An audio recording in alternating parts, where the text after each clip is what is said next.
Good morning, students. Today I will further continue the second chapter of history. Company officials become nawabs.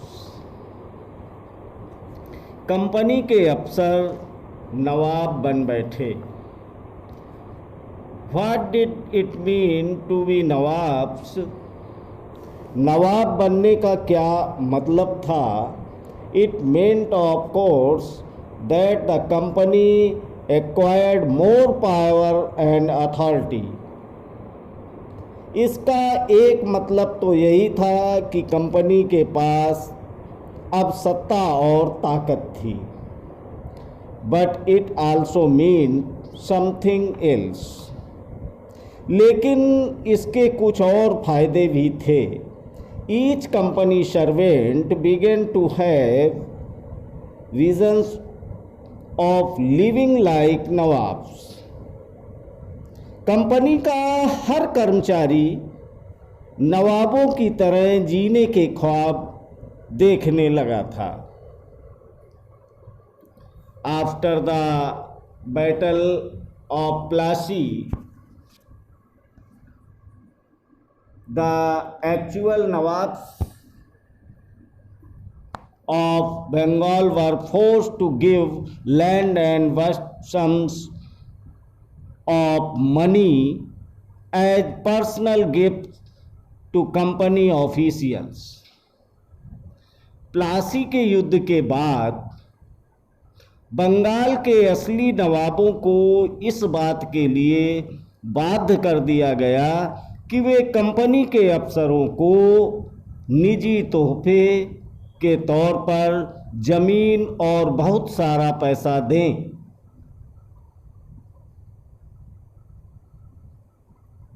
Robert Clive himself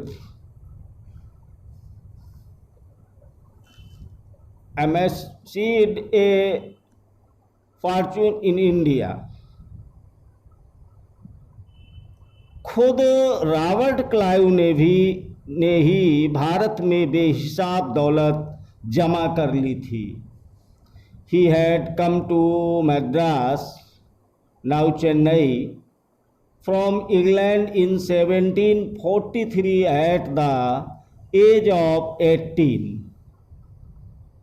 1743 में जब वह England से मद्रास, जो कि अब चेन्नई, आया था तो उसकी उम्र 18 साल थी। When in 1767 he left India, his Indian fortune was worth 1767 में जब वह 2 बार गवर्नर बनने के बाद हमेशा के लिए भारत से रवाना हुआ तो यहाँ उसकी दौलत 401 एंड 102 यानी 4,01,102 स्टैंडर्ली when he was appointed governor of Bengal in 1764, he was asked to remove corruption in company administration, but he was himself cross-examined in 1772 by the British Parliament, which was suspicious of his vast wealth। तो जब वो भारत से रवाना हुआ तो यहाँ उसकी दौलत 4,01,102 पाउंड के बराबर थी। और दिलचस्प बात यह है कि गवर्नर ने के अपने दूसरे कार्यकाल में उसे कंपनी के भीतर फैले भ्रष्टाचार को खत्म करने का काम सौंपा गया था। लेकिन 1772 में ब्रिटिश संसद में उसे खुद भ्रष्टाचार के आरोपों पर अपनी सफाई देनी पड़ी।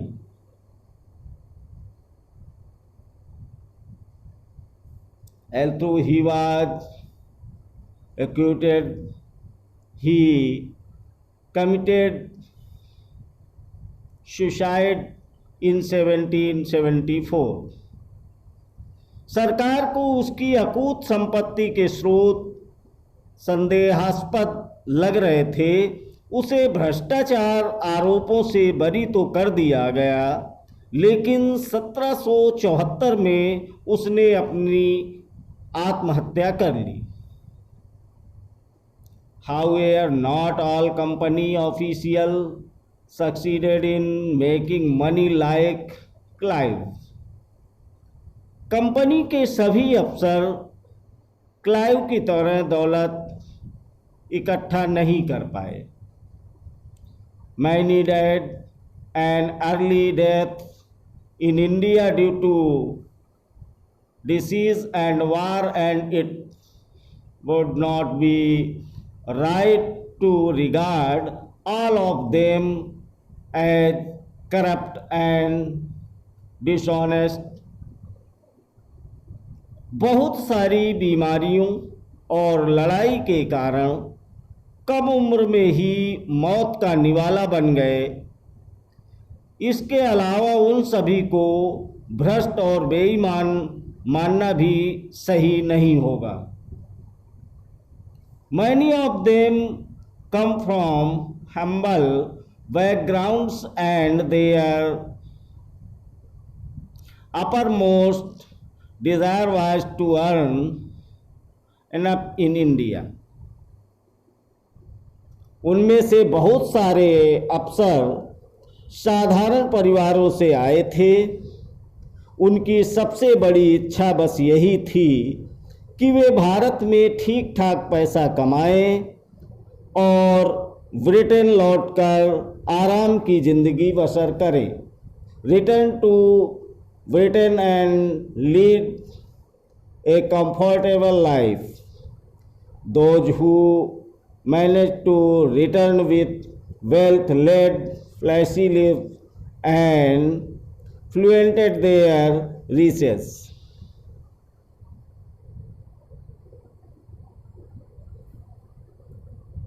They were called Nawabs, and English version of the Indian word Nawab।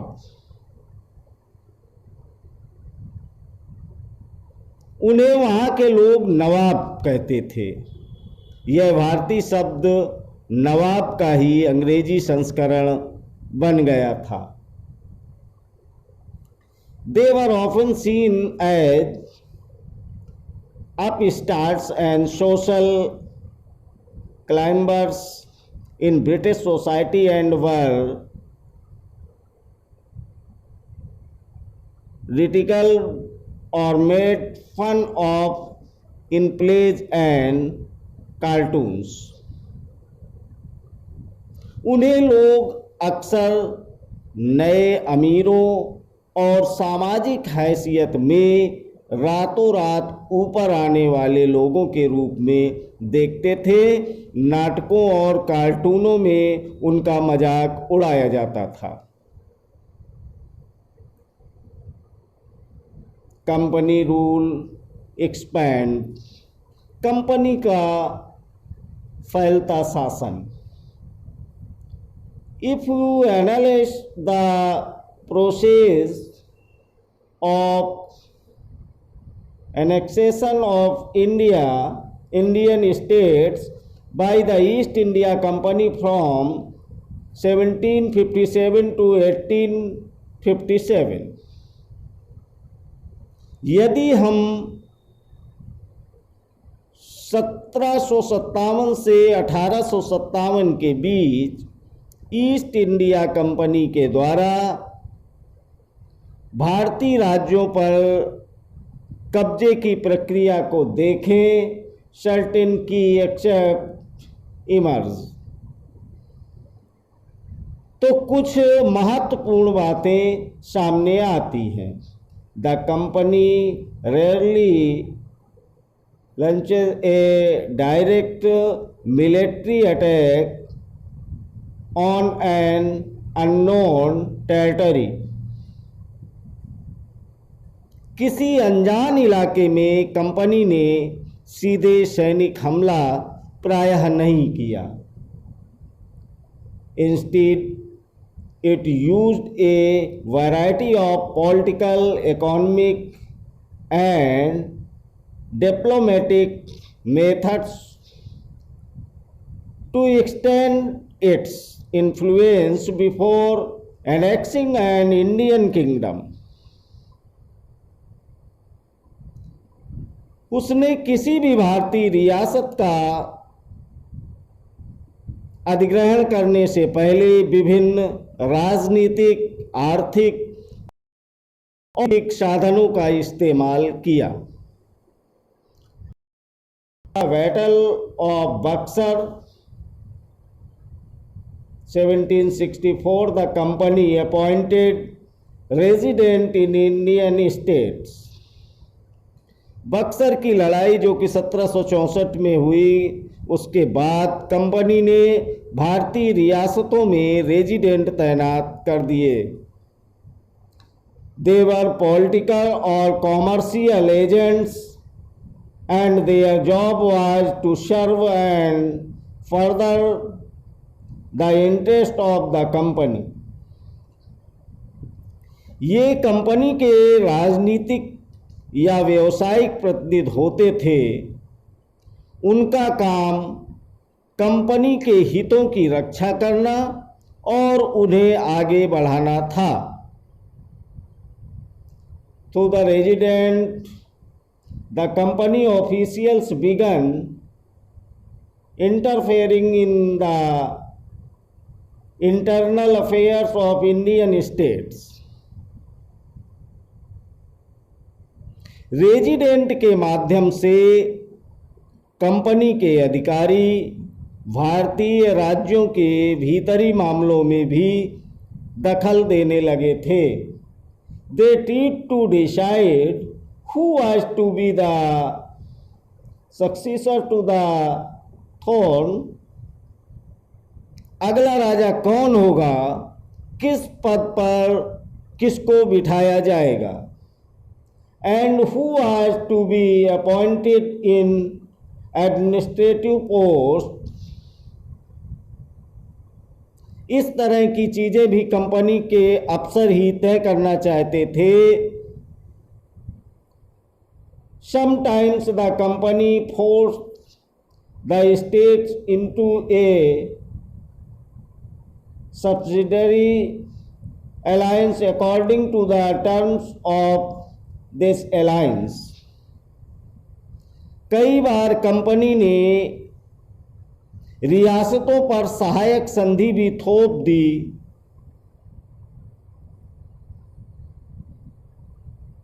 Indian rulers were not allowed to have their independent armed forces. सहायक संधि भी थोप दी। जो रियासत इस बंदोबस्त को मान लेती थी, उसे अपनी स्वतंत्र सेनाएं रखने का अधिकार नहीं रहता था। They were to be protected by the company. उसे कंपनी की तरफ से सुरक्षा मिलती थी, बट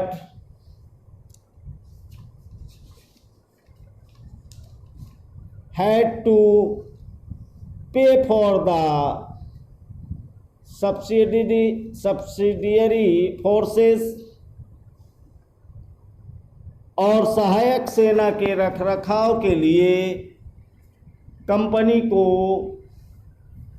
पैसा देती थी।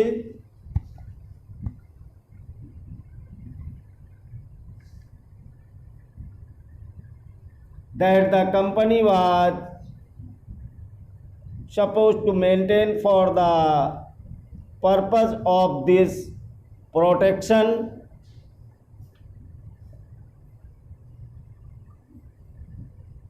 अगर भारतीय शासक रकम अदा करने में चूक जाते थे तो जुर्माने के तौर पर उनका इलाका कंपनी अपने कब्जे में ले लेती थी। In the Indian rulers fail to make the payment, then part of the territory was taken away as penalty. For example,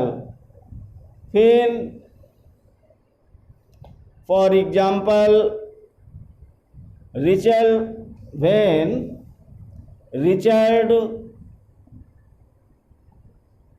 Vallency was Governor General 1798 to 1805, the Nawab of Awadh was forced to give over half of his territory to the company in 1801।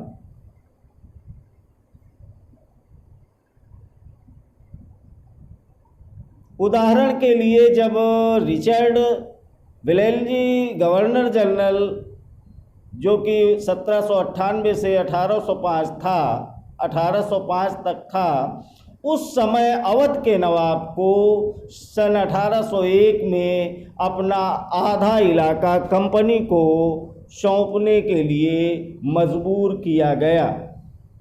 As he fail to पे for the subsidiary forces, Hyderabad was also forced to share territories on similar grounds। क्योंकि नवाब सहायक सेना के लिए पैसा अदा करने में चूक गए थे, इसी आधार पर हैदराबाद के भी कई इलाके छीन लिए गए। सोर्स 4 में देखिए क्या है, what power did the resident have, resident की ताकत क्या होती थी। This is what James mill, the famous economist and political philosopher from Scotland, wrote about the resident appointed by the company द्वारा नियुक्त किए गए रेजिडेंट के बारे में स्कॉटलैंड के प्रसिद्ध अर्थशास्त्री और राजनीतिक दार्शनिक जेम्स मिल ने यह कहा था, we place resident who really is king of the country, whatever injections of non interference he may act under. दरअसल रेजिडेंट रियासत का राजा होता है, हम उसे हस्तक्षेप की मनचाही निषेधाज्ञा के तहत काम करने की छूट देते हैं। As long as the prince acts in perfect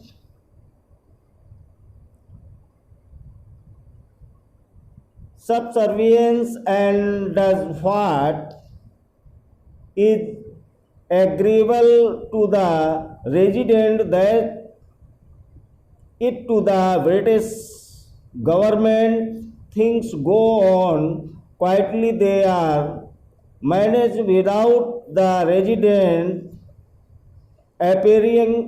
appearing much in the administration of affairs, but when anything of a different nature happens, the moment the princess takes a course with the British government, thing wrong then comes clashing and disturbance। यानी जब तक स्थानीय राजा पूरी तरह अधीनस्थ रहता है और रेजिडेंट यानी ब्रिटिश सरकार के माफिक काम करता है, तो चीज़ें आराम से चलती रहती हैं। शासन के कामों में रेजिडेंट की दखलंदाजी के बिना सब कुछ चल जाता है। जब भी कुछ अलग तरह का घटता है, जब भी राजा कोई ऐसा रास्ता अपनाता है जिसे ब्रिटिश सरकार गलत मानती है, तो टकराव और उथल पुथल पैदा हो जाती है। Thank you.